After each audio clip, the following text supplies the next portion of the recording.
Bonjour chers élèves, alors aujourd'hui nous allons voir une leçon de français intitulée l'adverbe. Alors qu'est-ce que c'est que l'adverbe? L'adverbe est tout simplement un mot invariable qui précise ou change le sens d'un verbe, d'un adjectif ou d'un autre adverbe. Exemple, dans la première phrase, elle court rapidement. Rapidement ici précise le sens du verbe courir.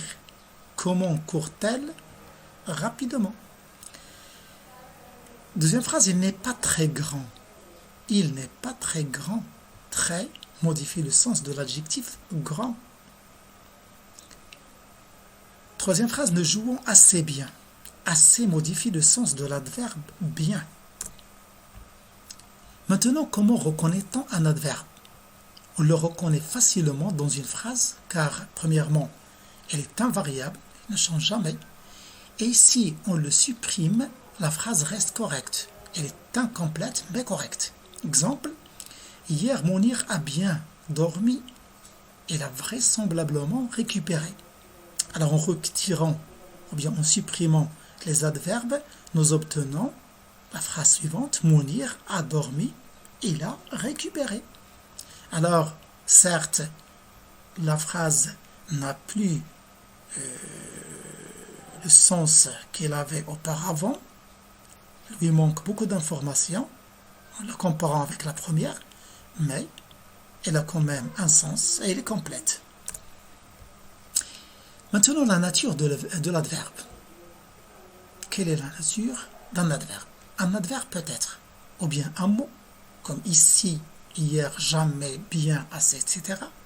Ou une locution adverbiale, comme ne pas, au fur et à mesure, tout à coup, soudain, etc. Un mot terminé par mot, comme calmement, bruyamment, prudemment. Les différentes catégories d'adverbes. Un adverbe peut être de manière, tel ainsi, bien, comme, comment, debout, ensemble, etc.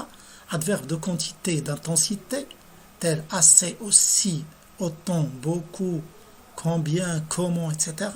Un adverbe de temps, comme alors, après, après-demain, aujourd'hui, auparavant, aussitôt, autrefois, etc. Un adverbe de lieu, comme ailleurs, alentour, arrière, autour, avant, etc. Un adverbe d'affirmation, comme assurément, aussi, certainement, bien, certes, etc. Un adverbe de négation, comme non, aucun, aucunement, nullement. Adverbe de doute, apparemment, peut-être, probablement, etc. Peut-être. Alors, maintenant, comment peut-on construire un adverbe en mot? Les adverbes en mot se construisent à partir d'un adjectif, comme pour le premier cas, à partir d'un adjectif au masculin ou au féminin, comme joli, joliment, et vif dans le féminin et vive donne l'adverbe vivement. Deuxième cas, à partir d'un adjectif terminé par ant, ant. Méchant, méchamment. Bruyant, bruyamment. Troisième cas, à partir d'un adjectif terminé par ent, en. Comme violent, violemment, évident, évidemment. Et faites bien attention. Violent, violemment. Regardez, il s'écrit violemment, mais il se prononce violemment. Aussi, pour évident, évidemment, ça s'écrit évidemment, mais ça se lit évidemment. Autres cas sont des cas particuliers. Gentil, on dit gentiment ou bien gentillement.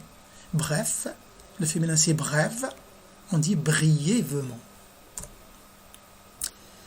Maintenant, vous êtes appelés à réaliser les exercices suivants après les avoir recopiés sur vos cahiers. Voilà le premier exercice, souligne l'adverbe. Décidément, l'équipe de foot marocaine n'a pas beaucoup de chance. Ces étudiants travaillent trop sur leur exposé. L'ours est reparti loin dans la forêt. Dorénavant, les voitures ne pourront plus stationner en ville, etc. Deuxième exercice, consigne petit a transforme l'adjectif en adverbe. Magnifique, par exemple, donnera magnifiquement, etc.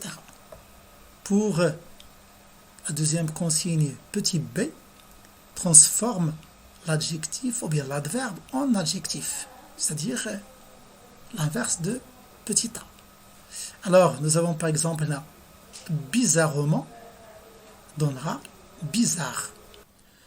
Merci et à la prochaine.